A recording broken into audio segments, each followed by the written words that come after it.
안녕하세요. 저는 40대 초반의 여자입니다. 아직 초등학교에 입학하지 않은 딸아이 둘을 키우고 있고, 거기에 더불어 능력이 없어서 저에게 빈대부터 사는 남편까지 키우느라 남들에게 애셋 엄마라고 말하고 다니기도 하는 저랍니다. 참 씁쓸하죠. 더 어릴 적에는 이성적인 호감으로만 남자를 보고 만났어요.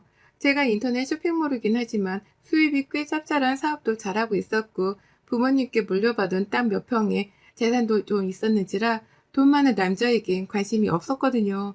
제가 능력이 좋으니 남자는 나보다 능력이 좀 떨어지더라도 괜찮다 싶었던 겁니다. 그래서 다른 것도 아닌 결혼을 하려는 남자를 볼 때에도 남자의 성품이나 가치관 같은 걸 더 많이 따지고 들기도 전에 외모만 보고 결혼했어요. 제가 이성적으로 호감을 느끼는 타입의 남자였던 남편은 그런 제 기준에 딱 떨어지는 남자였고요. 그렇게 결혼을 해서 지금껏 딸 둘을 낳고 살고 있었답니다. 결혼해보신 분들은 다 아시겠지만 이게 참 만만한 게 절대 아니잖아요. 저는 특히나 힘들고 지쳐 죽겠는 생활을 반복해왔어요.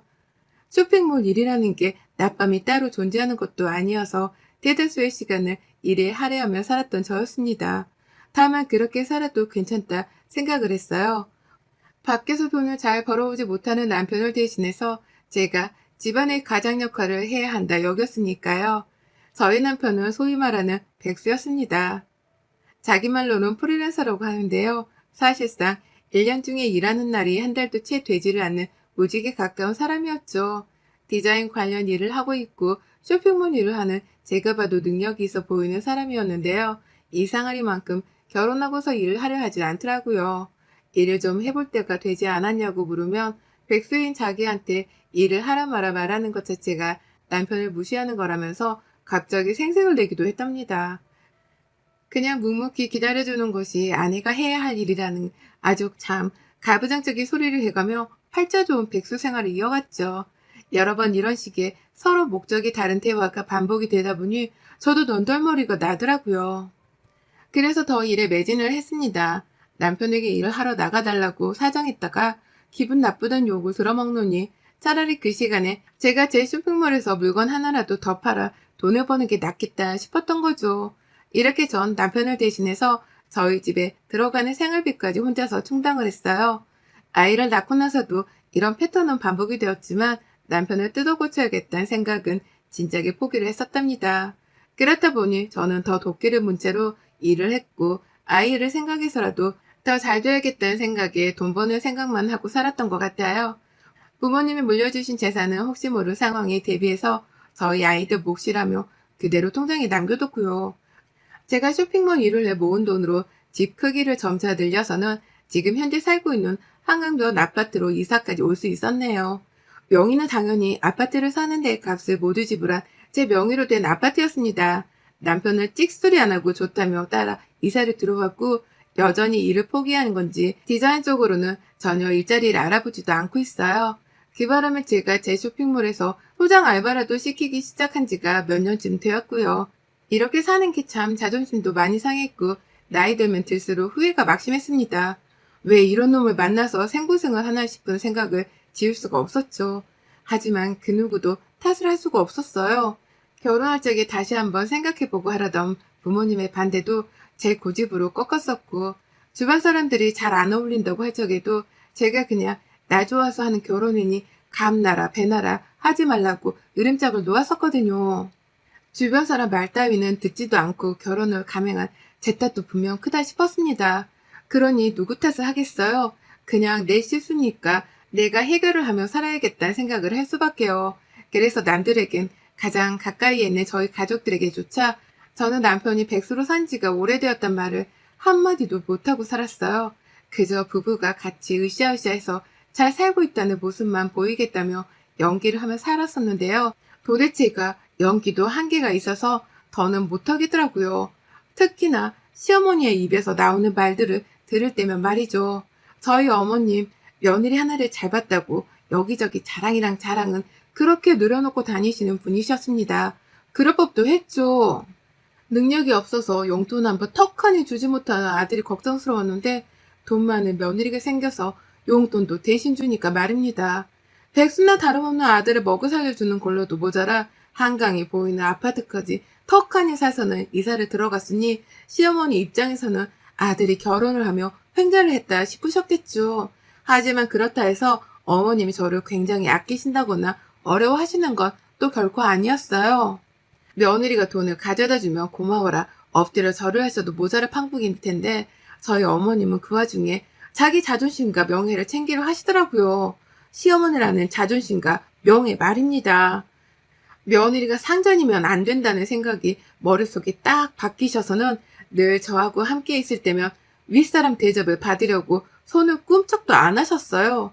저희 집에 오시더라도 아님 시댁에 모이는 날에도 손 하나 꿈쩍하지 않고 하루 종일 지 아들 먹여 살린다고 일만 하다 온 저에게 심부름이란 심부름을 다 시켜대는 분이셨죠. 지금껏 고생했던 걸 생각하면 말도 못합니다. 애가 울어도 곧 죽어도 부엌 일은 며느리가 해야 한다면서 육아나 부엌 일을 둘 다 도와주려 하지를 않으셨었죠. 그렇다고 말이라도 살갑게 해주시는 분도 결코 아니었고요. 며느리는 며느리답게 굴어야 한다면서 1년에 4번 있는 집안 제사에도 며느리를 꼭 참석시키려 하셨답니다. 이게 저한테는 개인적으로 가장 고역이었는데요. 백수 아들을 대신해서 일하느라 똥줄 타는 며느리를 배려해 주시기는커녕 늘 제사 때만 되면 저를 어떻게든 부려먹지 못해 안달이셨죠. 제사 음식도 당연히 돈 많은 제가 다 사놔야 하는 것이었고 급기야 제사 때 모이게 되는 친척 아이들에게 줘야 할 용돈까지도 제 지갑에서 빠져나가곤 했답니다. 저를 아주 집안 굴러가는 데에 써야 하는 돈줄로만 취급을 하신다는 것이었죠. 어머님이며 남편이며 제가 제사 음식을 마련한 걸로도 모자라 친하지도 않은 애들 용돈을 줄 때도 자신이 주는 것 마냥 바로 옆에서 생색을 내며 어깨를 으쓰게 되셨어요. 돈을 대신 내주는 며느리 앞에서 염치가 없다고 미안해할 법도 한데 저희 어머님은 절대로 그런 모습을 보이지 않으셨답니다. 정말 미치고 펄쩍 뛸 노릇이었죠. 평상시 저를 부를 때에도 어머님은 야 거리면서 짜증이 난다는 듯 불러대는 게 일수였고 시아버지가 돌아가신 후로는 부쩍 외롭단 말을 자주 하시면서 학가 얘기도 서슴찮게 하셨네요. 이런 저하고 급기야 같이 살겠다고까지 하는 시어머니의 심보에 저는 펄쩍 뛰었고요. 이젠 제가 하다 백수 남편으로도 모자라 그 남편의 애미까지 한 집에서 보살피며 키워야 하는 건가 싶어서 입에 거품을 물고서 거절을 했었답니다. 합가만큼은 내 인생에 절대로 일어나지 않을 일이라고 하면서 남편에게 경고까지 날리며 못을 박아두기도 했었죠. 하지만 자꾸 한강을 보고 살고 싶다고 말을 하며 합가를 하고 싶다 하는 시어머니 때문에 제가 한 번은 시어머니께 쌍심지를 켜고 막말을 날리기도 했었어요. 그렇게 외로우면 재혼해서 사세요. 라고 말이죠. 그날 후로 어머님도 자존심이 상하신 건지 학가 얘기를 따로 안 하셨고 그래서 이 일은 이탈나게 되었다고 생각했는데요. 잠시 일이 바쁘고 애 키우는 게 바빠 시어머니를 뒷전으로 두고 살았던 지난 몇 개월 동안 시어머니가 반전의 준비를 해오고 계셨더라고요. 며느리인 저하고 한 집에서 살며 아들도 보고 돈도 받고 님도 보고 뽕도 딸 그런 준비를 말입니다.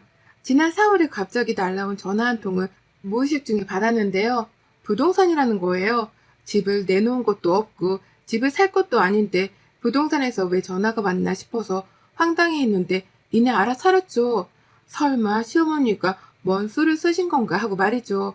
그리고 아니나 다를까 부동산 사장님이 시어머니 동네 이름을 언급하면서 여기 집 내놓으신 거 살 사람 있는데요.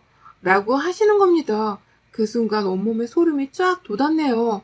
시어머니가 사시는 현지 집을 파시려고 한 걸로도 모자라 저한테 이걸 알리겠다고 부동산에다가 제 전화번호까지 공유를 했다는 사실에 기똥이 찼죠.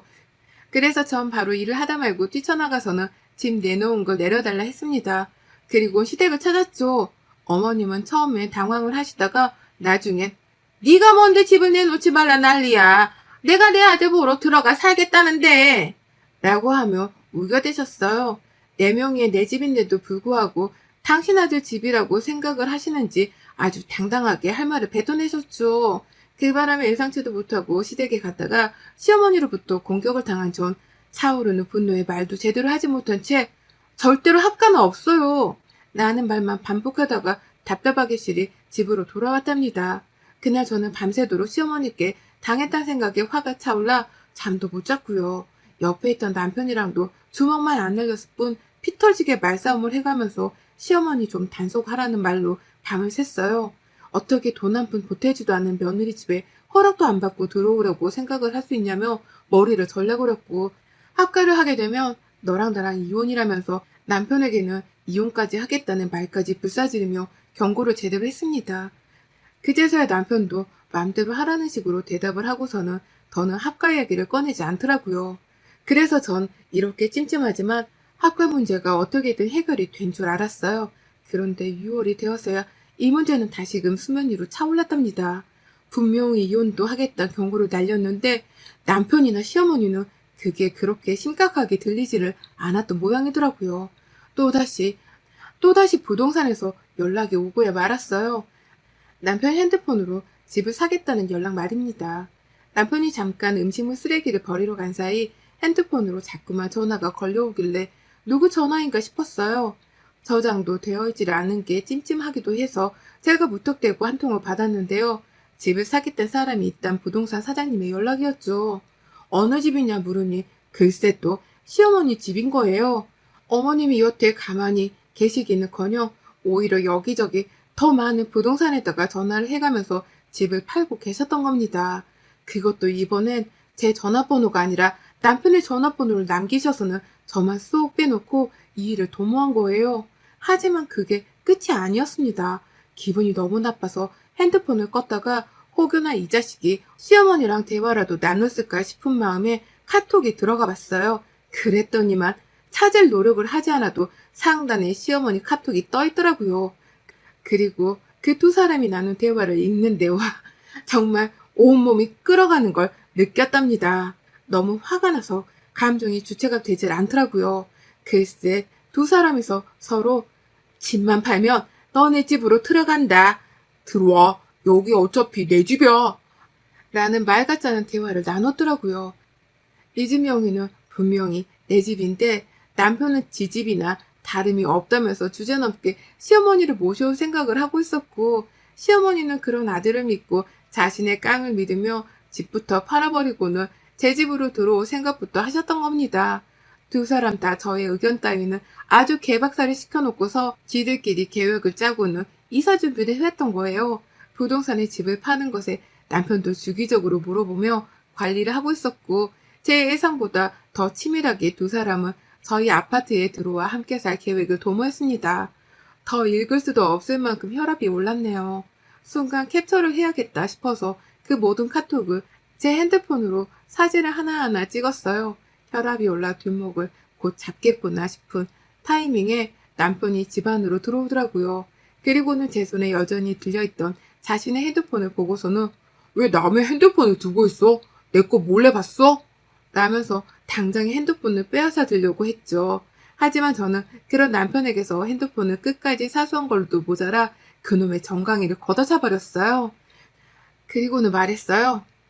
니네 엄마 불러. 당장 불러서 내 앞으로 데리고 와. 라고 말이죠. 결국 그날 남편이랑은 또 밤새도록 싸우고 시어머니는 이틀이 지나서야 은근슬쩍 자신을 찾아냐면서 저희 집을 찾아오셨어요.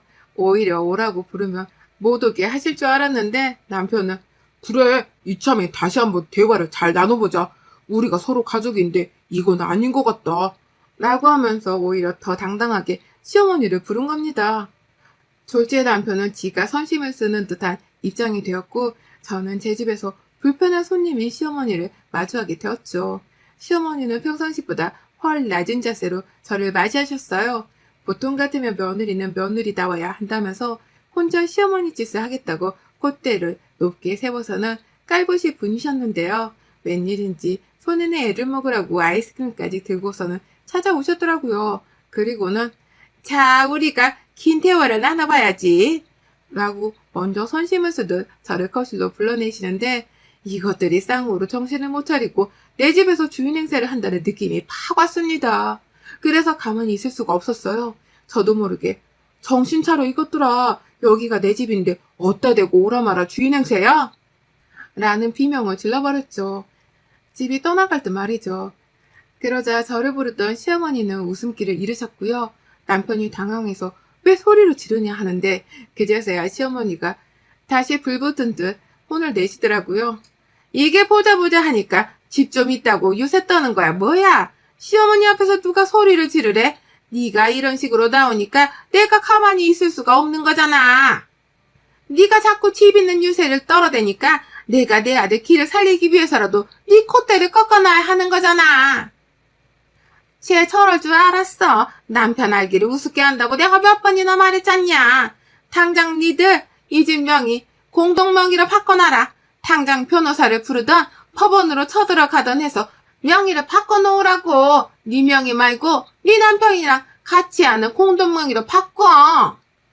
라고 하셨죠.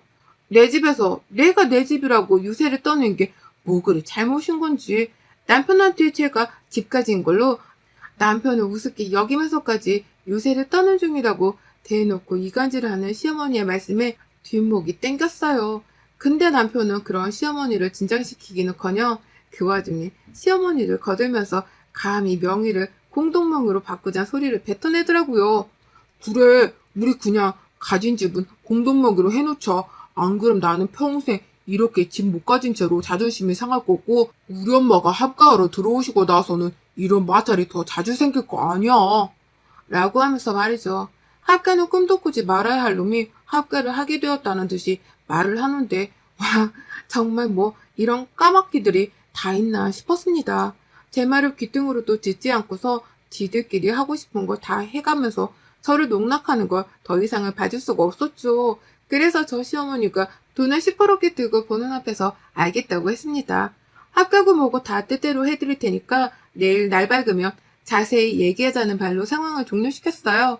예상치도 못한 저의 대답에 당황한 남편과 시어머니는 잠시 혼란스러워하셨으나 제가 언제 또 말을 바꿀지 모른다 싶었는지 그래 그럼 내일 다시 이 문제에 대해서는 얘기를 나누자 라고 하면서 즐거워라 마무리를 지으시더라고요. 그리고는 어머님이 집을 나가셨죠. 그리고 전 그날 밤 남편과 남아 끝장을 봤습니다. 변호사한테 전화를 걸어 도움을 요청했거든요. 집을 멋대로 팔아서는 내 집에 들어오겠다고 하는 시어머니의 말씀. 그런 와중에 뒷전에 서서 모른 척하고 있다가 은근슬쩍 합가를 강요하던 걸로도 모자라 합가 도모를 하고 있던 남편. 이놈들의 태도가 하나도 수상쩍고 꺼림칙해서 제가 남편 핸드폰 내역을 본 다음날 아침 바로 이혼 전문 변호사를 찾았습니다. 변호사를 찾아가서 재산분할 상담도 받고 시어머니를 고소할 수 있는 방법은 없나 따져도 보고 정말 별짓을 다 했죠. 그러고 나서 답변을 들었어요. 남편이랑 같이 산 세월이 10년이 넘었기 때문에 재산 분할은 있을 수 있겠으나 저희 친정에서 제가 물려받은 유산은 재산 분할에 해당되지 않을 뿐더러 그간 백수여서 생활비 한 푼 보태지 않은 걸로도 모자라 결혼 파탄의 책임이 있으면 위자료를 받을 수 있다더라고요. 부부간 부양의 의무를 지키지 않으려 해왔던 것도 이혼 사유가 충분히 된다면 말이죠. 거기에 가사나 육아도 떠맡지 않고 산 것이 증명이 되면 재산 분할을 7대3으로 낮출 수도 있다고 하는데 그 말에 이혼을 해야겠다 싶더라고요. 3인의 재산을 나눠줘야 한다는 것이 뼈저리게 아까워 죽을 맛이었지만 앞으로 저는 사업하며 벌 돈이 훨 많고 남편이랑은 이혼을 빨리 하면 할수록 좋겠다 싶었습니다. 어차피 돈 한 푼 없고 직장도 없고 집조차도 없는 놈인데 위자료를 받아봤자 얼마 못 가. 또 거지꼴을 면치 못할 거란 확신이 들었던 거죠. 그래서 전 애들 아빠라며 봐주고 어루달래주며 지금껏 끌어온 것을 확 놓아버리기로 했어요. 그리고는 남편이 시어머니랑 그 난리를 쳐가면서 내 집에 붙어있으려고 할 때 바로 변호사님께 호출을 했죠. 그 사이 저는 변호사님께 들었던 법률 내용까지 다 읊어가면서 남편에게 이혼을 하겠다는 소장을 건넸습니다. 저 혼자서 소송을 준비하며 조용히 하고 있었는데 이왕 이렇게 된 이상 다 떠벌리고서 당장이라도 내 집에서 남편까지 쫓아내야겠다 싶었던 거죠. 가사에 보탬도 안 되고 부부끼리 서로 부양하겠다는 책임감조차 없는 놈이 한강변 아파트에 살며 출세했다는 말을 얼마나 고소하게 던져냈는지 몰라요. 그러니 남편은 이게 진짜로 이혼을 하려는지 아닌지 떠보겠다며 못 나간다고 버티려고만 했는데요. 결국 나중에 변호사님까지 출동을 하시고 변호사님이 법 어쩌고 하며 이거 다 위자료 물어내야 하는 짓이라 말을 하니까 남편에 이어서 시어머니 납비까지 새까맣게 변하더라고요. 그리고 전 정신이 빠지려고 하는 두 사람을 보며 재산 분할도 해줄 거야. 근데 내가 무슨 일이 있어도 니들이 내 가정을 위태롭게 만들고 피해를 더 줬다는 걸 증명해서는 최소한으로 분할해 줄 거고, 그에 더불어 지금껏 내 속 뒤집어 놓은 위자료까지 탈탈 털어서는 거짓걸로 만들어 쫓아내 줄 거니까 각오해? 라고 으름장을 놓았어요. 그리고 시어머니가 보시는 앞에서 남편의 멱살을 잡고 내 집에서 쫓아냈죠. 그러자 시어머니 버티려고 하다가 혼자서는 안 되겠던지 쫓겨나는 남편의 이름을 위태롭게 부르며 따라 나가셨습니다. 그리고 그렇게 두 사람은 그제서야 내 집에서 모두 다 나가버렸네요. 밖에서 소란 피우면 경찰도 부르겠다는 소리를 하니 시어머니는 안 되겠다 싶었는지 남편을 데리고 본인 집으로 돌아가셨어요.